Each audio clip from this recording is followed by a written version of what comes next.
சென்னை கடற்கரை தாம்பரம் இடையே இன்று காலை 7 மணி முதல் மாலை 4 மணி வரை புறநகர் ரயில்கள் பகுதியாக ரத்து செய்யப்படுவதாக அறிவிக்கப்பட்டுள்ளது.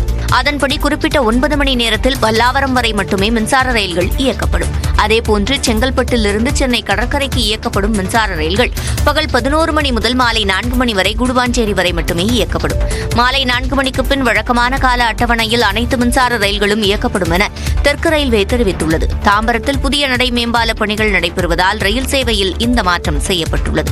இதனையடுத்து பயணிகளின் வசதிக்காக கூடுதல் பேருந்துகளை சென்னை மாநகர போக்குவரத்துக் கழகம் இயக்குகிறது. அதன்படி பல்லாவரம் பேருந்து நிலையத்திலிருந்து செங்கல்பட்டுக்கு 10 பேருந்துகளும் குடுவாஞ்சேரிக்கு 10 பேருந்துகளும் இயக்கப்படும் என அறிவிக்கப்பட்டுள்ளது. அதேபோல் தாம்பரம் பேருந்து நிலையத்திலிருந்து தியாகராய நகர் மற்றும் பிராட்வேக்கு கூடுதலாக 20 பேருந்துகள் என மொத்தம் 40 பேருந்துகளை இயக்க சென்னை மாநகர போக்குவரத்துக் கழகம் முடிவு செய்துள்ளது.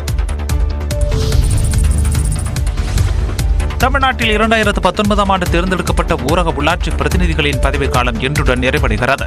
அதிமுக ஆட்சியில் புதிதாக 9 மாவட்டங்கள் உருவாக்கப்பட்டதால் நடைபெற்ற வார்டு மற்றும் மறுசீரமைப்பு பணி காரணமாக அவை தவிர்த்து மற்ற இடங்களில் ஊரக உள்ளாட்சி தேர்தல் நடத்தப்பட்டது. 2019 டிசம்பரில் தேர்வு செய்யப்பட்ட பிரதிநிதிகளின் பதவிக்காலம் இன்றுடன் நிறைவடைவதால் சிறப்பு அலுவலர்களை நியமிக்க தமிழ்நாடு அரசு முடிவு செய்துள்ளது. இதற்கான அவசர சட்டம் ஆளுநரின் ஒப்புதலுக்கு அனுப்பப்பட்டுள்ள போதும் இதுவரை ஒப்புதல் அளிக்கவில்லை. இந்நிலையில் மாநகராட்சி, நகராட்சி, பேரூராட்சிகளின் எல்லைகளை விரிவாக்கம் செய்து அரசாணை வெளியிடப்பட்டுள்ளதாலும் நகர்ப்புற உள்ளாட்சிகளுக்கான பதவிக்காலம் முடிவடையாததாலும் தற்போதைக்கு உள்ளாட்சி தேர்தல் நடத்த வாய்ப்பில்லை என கூறப்படுகிறது.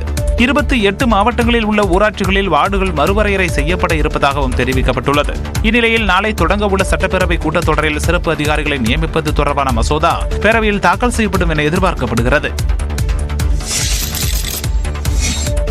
பொங்கல் பண்டிகையை முன்னிட்டு ஜனவரி 17ஆம் தேதி அனைத்து அரசு அலுவலகங்கள், பொதுத்துறை நிறுவனங்கள், பள்ளி, கல்லூரிகளுக்கு விடுமுறை அளித்து அரசு உத்தரவிட்டுள்ளது. தமிழர் திருநாளான பொங்கல் பண்டிகை தை முதல் நாள் ஜனவரி 14ஆம் தேதி கொண்டாடப்படுகிறது. அதனைத் தொடர்ந்து ஜனவரி 15ஆம் தேதி மாட்டுப் பொங்கல் மற்றும் 16ஆம் தேதி திருவள்ளுவர் தினம் கொண்டாடப்படுகிறது. அதனைத் தொடர்ந்து ஜனவரி 18 மற்றும் 19 சனி, ஞாயிறு விடுமுறை என்ற நிலையில் ஜனவரி 17ஆம் தேதி வெள்ளிக்கிழமை என்றும் விடுமுறை அளிக்க பல்வேறு தரப்பினரும் கோரிக்கை விடுத்திருந்தனர். இந்நிலையில் ஜனவரி 17ஆம் தேதி பொது விடுமுறை அளித்து அரசு உத்தரவிட்டுள்ளது. அன்றைய தினம் அரசு அலுவலகங்கள், பொதுத்துறை நிறுவனங்கள், பள்ளி, கல்லூரிகள் மற்றும் கல்வி நிறுவனங்களுக்கு விடுமுறை அளிக்கப்பட்டுள்ளது. இந்த விடுமுறையை ஈடு செய்யும் வகையில் ஜனவரி 25ஆம் தேதி சனிக்கிழமை பணி நாளாக தமிழக அரசு அறிவித்துள்ளது.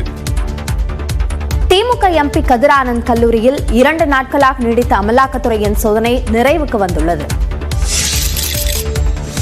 வேலூர் மாவட்டம் காட்பாடியில் திமுக எம்பி கதிரானந்துக்கு சொந்தமான கல்லூரியில் 44 மணி நேரம் நடந்த அமலாக்கத்துறை சோதனை நள்ளிரவில் நிறைவடைந்தது. திமுக எம்பியும் அமைச்சர் துரைமுருகனின் மகனுமான கதிரானந்த் வீடு, திமுக நிர்வாகி பூஞ்சோலை சீனிவாசனின் வீடு மற்றும் கதிரானந்துக்கு சொந்தமான கிங்ஸ்டன் பொறியியல் கல்லூரியில் நேற்று முன்தினம் அமலாக்கத்துறையினர் சோதனையை தொடங்கினர். இதில் கிங்ஸ்டன் கல்லூரியில் மட்டும் 44 மணி நேரம் நீடித்த சோதனை நள்ளிரவு 2:30 மணிக்கு நிறைவடைந்தது.